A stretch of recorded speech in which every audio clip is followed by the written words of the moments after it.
One more masterclass from the LNOD Roundtable. So very quickly to put you in context of what does the LNOD Roundtable do, we actually started off as a group of practitioners, 13 of us actually, almost 2 years ago. We were having a conversation about the lack of application-oriented knowledge that we could actually get from conferences and seminars and what have you, and why was there no forum for learning and OD professionals or those who had the strategic HR role to be able to talk about what were the real challenges at work, the real pain points in execution. Because we went to these seminars, conferences, and some of the other forums we're all being members of, and some of the knowledge sharing is at a bit of a superficial level.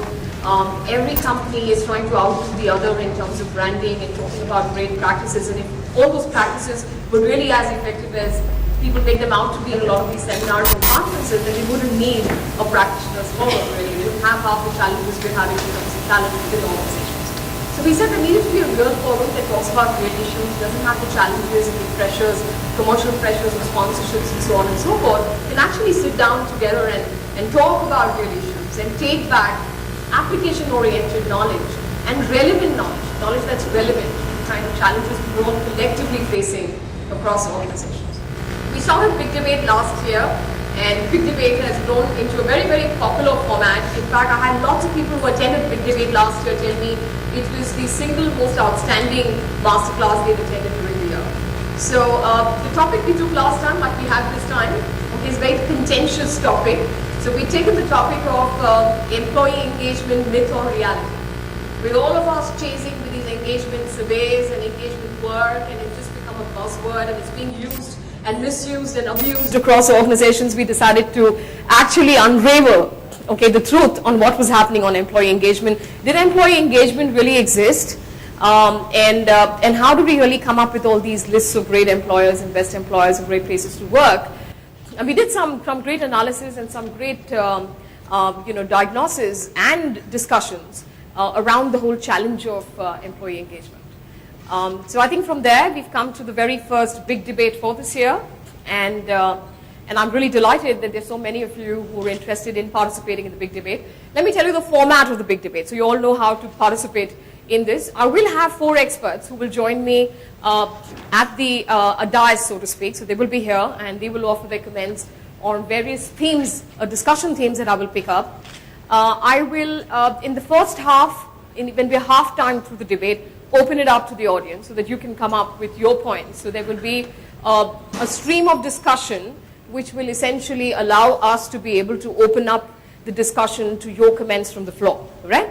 And then we go into the second half of the debate and we'll open it up one more time at the end of the debate to you, all right? Okay, everyone, so before I call upon the speakers for this debate, let me put you in context to why this particular theme particularly caught our fancy at the LNOD Roundtable.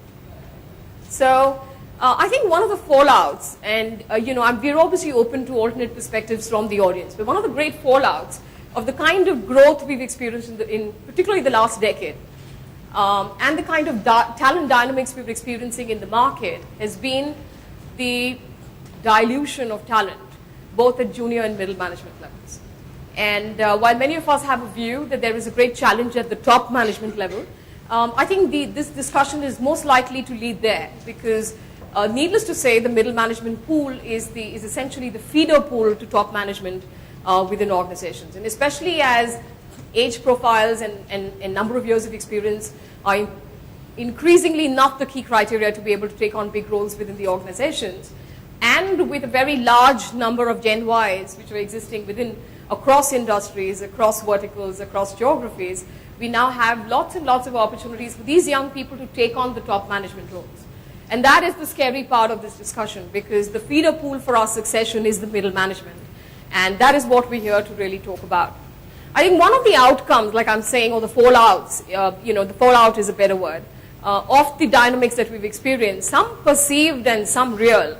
And when I say perceived or real, I really mean in terms of the shortage of talent that we've experienced in the last couple of years, has led us to behave as organizations in a particular manner.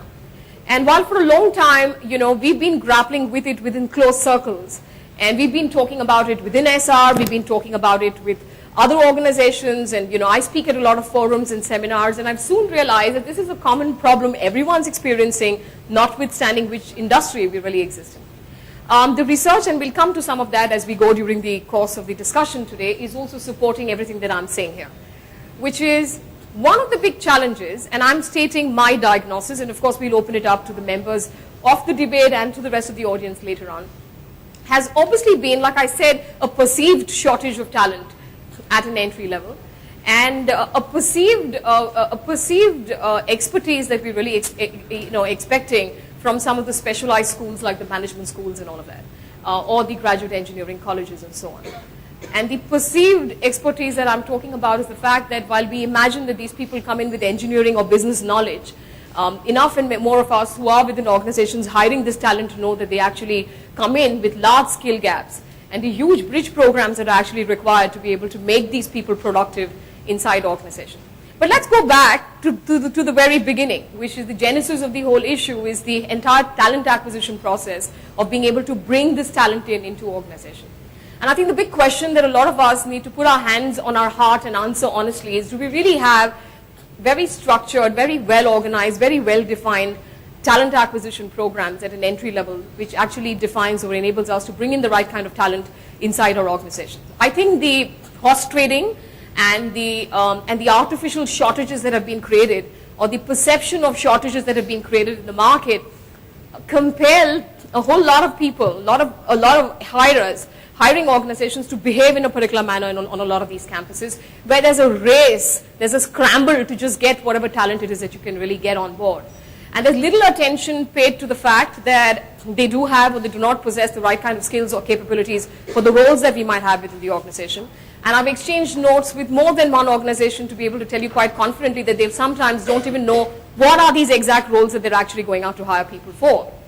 So while there's some general JDs that are floating around, it's almost everyone in this conspiracy of not adequate information, not adequate knowledge, no focus on real data or facts in terms of why this talent is really being hired inside the organization, or which specific roles are they being hired for. Most people who handle campus hiring in these so-called specialized schools will tell you that these specializations are actually dubious, in the sense that they're now not real great specializations. These are youngsters. Oftentimes they don't know why they've taken or chosen to specialize in the discipline that they've chosen to specialize in, and they don't really bring any cutting edge in terms of that particular area of expertise into the organization, thereby leaving it to the organization to be able to figure what these people will be really good at once they come in on board.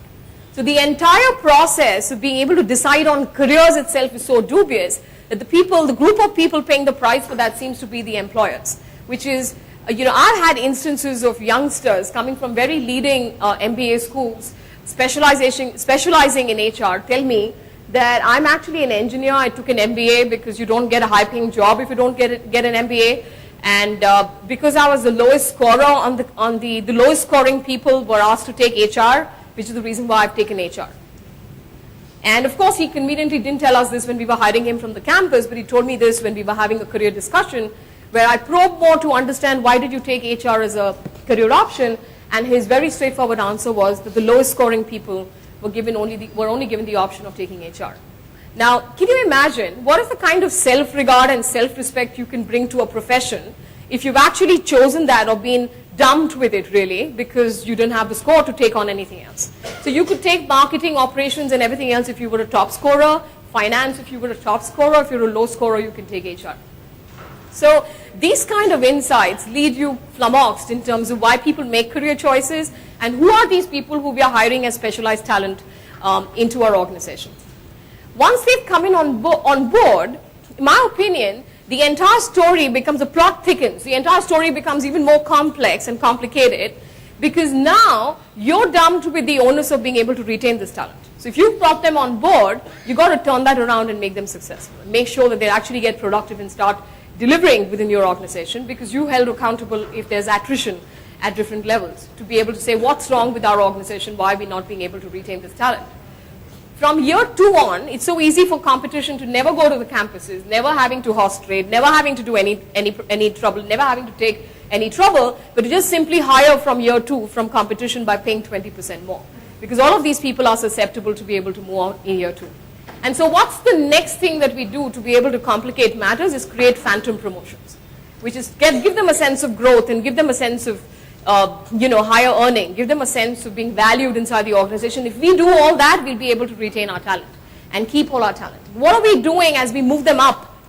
And that I think is the most dangerous piece we're doing collectively as India Inc., which is beginning to move people up when to begin with they're not clear about why they're on board, they're not clear about why they've chosen the specializations they've chosen, we're not clear about whether or not they're really performing outstandingly into the jobs that have been given to them, but suddenly because they need to be retained, we're creating these phantom promotion situations where we begin to move them up.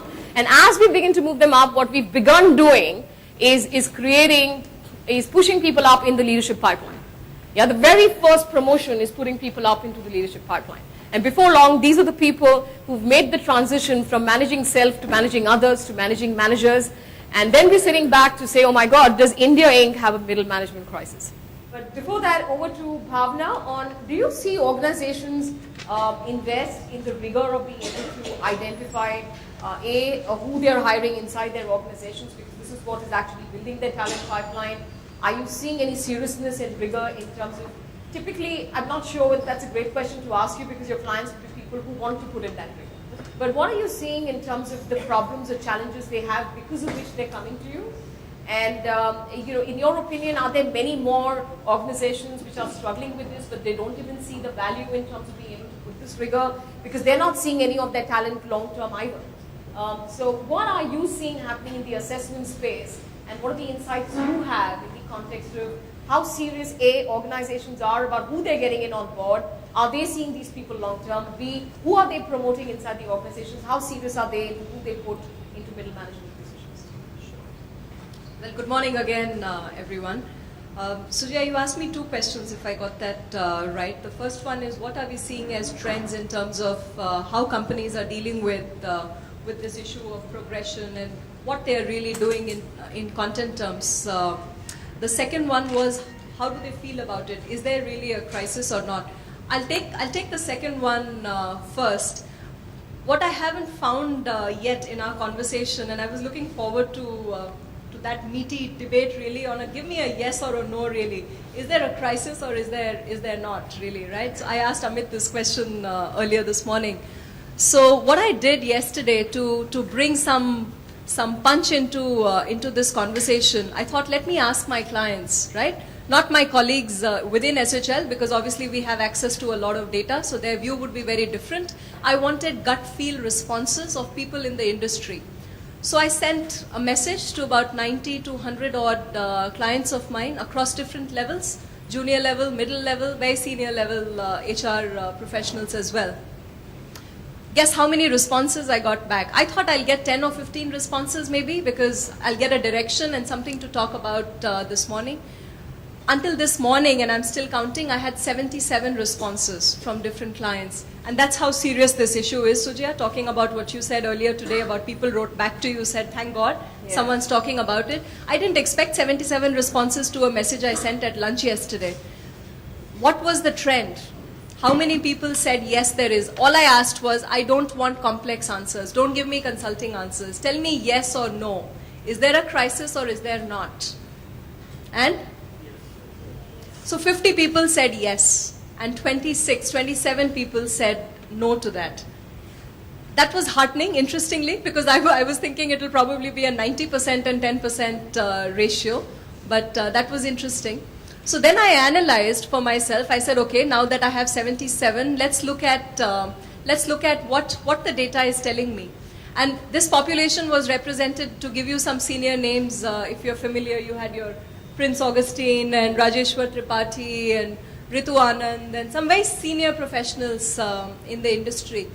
One barring, if I take the HR head, corporate HR head of business groups and HR head level, other than one, every one of them said yes. Even the 2/3, 1/3 ratio went away.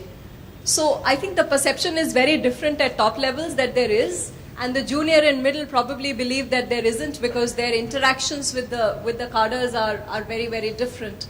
So I think more on this data and the survey a little bit later, but directionally that's really what India Inc. feels today, that there certainly is.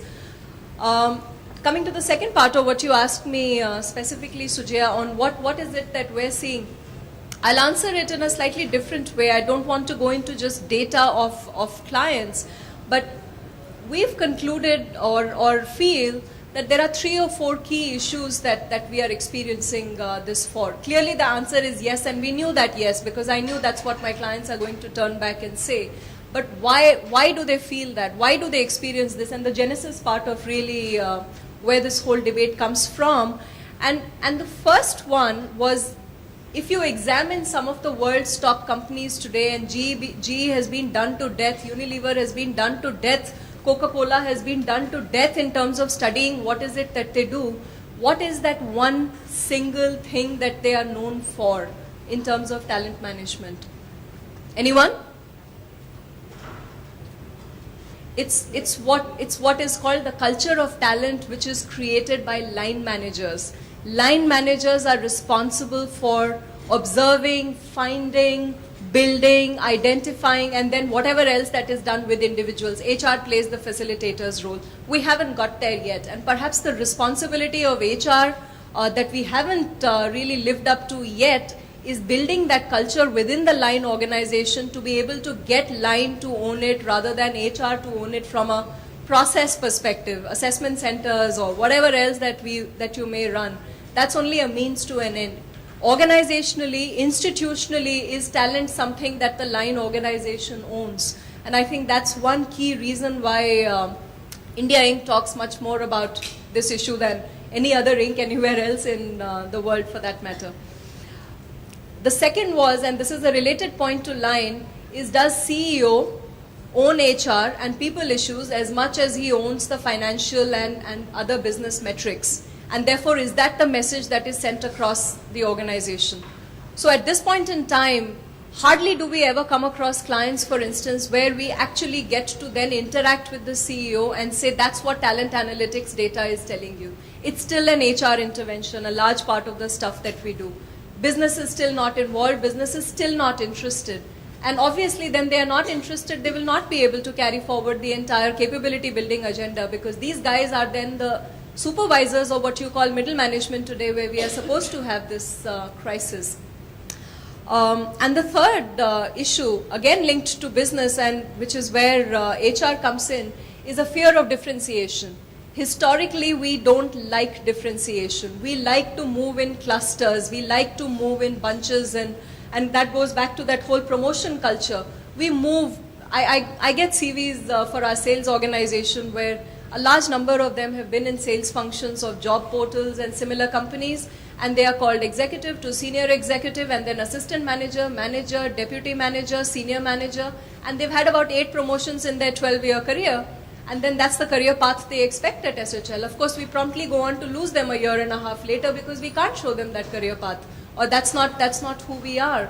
So this whole culture of differentiation, which goes from one extreme to the other, the fear because of which we promote, but there is actually no content change, there is no real development, there is no real investment, And when we need to be able to differentiate, we don't differentiate because then we again fear that there will be attrition, and we don't have the processes yet to be able to manage the consequences of some of those differentiations. So it's the easy way out really that we find. And the last point is HR professionals. How much of the work that is done in the area of the whole capability building agenda that really results in middle management being stronger, how much of that comes from a very strong technical foundation of HR itself? HR has been a very generalist job until now in India, and I'm not blaming anyone because we only have a 30, 40-year-old economic culture, corporate culture. HR is, as Sujaya said, when you don't get anything else to do, people land up doing HR. So as a result, we don't yet have strong foundations, we find, to be able to invest in the capability building agenda of especially the middle management cadre, which is the bulkiest really in corporations. So the reliance is very heavily on training companies and trainers and consultants and that whole piece.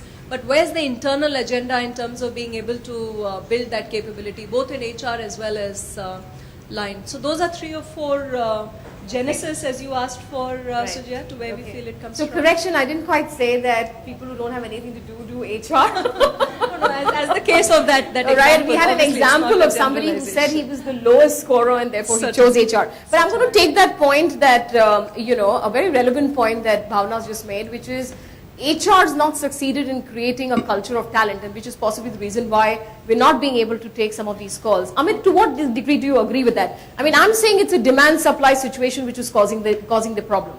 Bhavna is saying it's because HR is not being able to take charge, or we are not yet mature as organizations to be able to create this talent culture. Yeah, so like I started off, I think I'll slightly take a contrarian view of vis-a-vis what Bhavna has said. I think it's not the question of leadership not willing to take the responsibility or the collective responsibility to own the talent and do something about it. I think if you look at today's business environment, it's so dynamic. The kind of economic, fast economic changes that's happening, the kind of globalization impact and everything put together, it's forcing organizational leadership to take a better visibility of the talent pool. There's no other way. There's no other alternative to ensure business continuity. I think that's forcing, and I think HR has to play a big role in terms of ensuring that they facilitate in doing that. It's not only creating the right leadership mindset, but also providing them with a tool set and also skill set to build capability in the leadership segment to own the talent. I think that's the key. Instead of expecting the leadership to take ownership of talent from tomorrow morning. It doesn't happen that way. So as HR leaders, I think it's an important task on our end, saying that how do we create capability in our leadership to own talent, to take cognizance of talent, to unlock the potential on a constant basis, to constantly build muscle in the various layers in the organization to ensure this business continuity. I think that's the key. Okay, Vishali, what's your view on this? So I want to put it a little differently. I think apart from the top management's leadership commitment to the entire development, I think we ourselves are to be blamed for not developing the right kind of leaders for middle management. So if you look at the India market, it's a very assessment-friendly market. So, however, what we do with the assessment data is really a big concern. Are we doing some talent analytics with the assessment data? Are we doing individual IDP? Some of us are definitely doing it, but how committed are we to do these individual IDPs? Are we doing some kind of group analysis and seeing the DNA for the middle management to develop certain interventions for them? Now, if you look at the theory of leadership pipeline, what Dr. Ramcharan has said, even the BIOS model and the stratified leadership, it says that when you move from managing self to managing managing others and then managing manager, there's a transition which happens. And that means that even after I become from managing self to managing other, I still operate many a time at managing self. Now, how well my internal talent and HR team handholds with me And to help me do that transition is going to be the need of the hour. If we don't do this transition, then we will have this crisis. Okay, Now, we seem to have a situation now where we have the panel accepting that the company organizations are not playing a key enough role to be able to do it. HR should be doing a better job. HR has not been able to. Is there are we being realistic here? Do we have the time to do all this? Let me turn this over to the audience. Somebody from the audience, can we have a few comments on this? Is HR not doing a great job? Are we being realistic here? Do we have the time to be able to build these leadership pipeline? Is it a demand supply situation? Are we not managing the aspirations right? Are we not hiring right? Let's throw this open to the audience at this point. Some views, opinions from the audience on the discussion so far. The line managers would be in a better position to evaluate employees since they're in direct touch with them, and they can give the feedback to the HR, and they can work together to nurture talent and build up the capabilities as rightly pointed out. I think when we hire at the lateral levels, the focus is always on functional competencies. That's what line managers look out for. And they tend to overlook or ignore the people competencies at the mid-management level. And that's where the challenge then comes in. Okay, so what you're looking at when you're saying, even if you're looking at high performers, you're actually, or development, there is an overemphasis on technical or functional competency and capability, whereas you need more well-rounded general management skills as you're moving up, and that's not in the criteria, in the set of criteria for organizations. That's what you're saying. And functional competencies at that level needs to be a base criteria and not the ultimate criteria to judge. Okay, all right. Anyone in the audience, do we really have the choice, the time? Anyone who's experiencing, but where is the time to do all this? There aren't enough of people there. See, our culture is always a kind of a hero worshipping culture. And the whole education is about developing functional knowledge. We have immense respect for knowledge.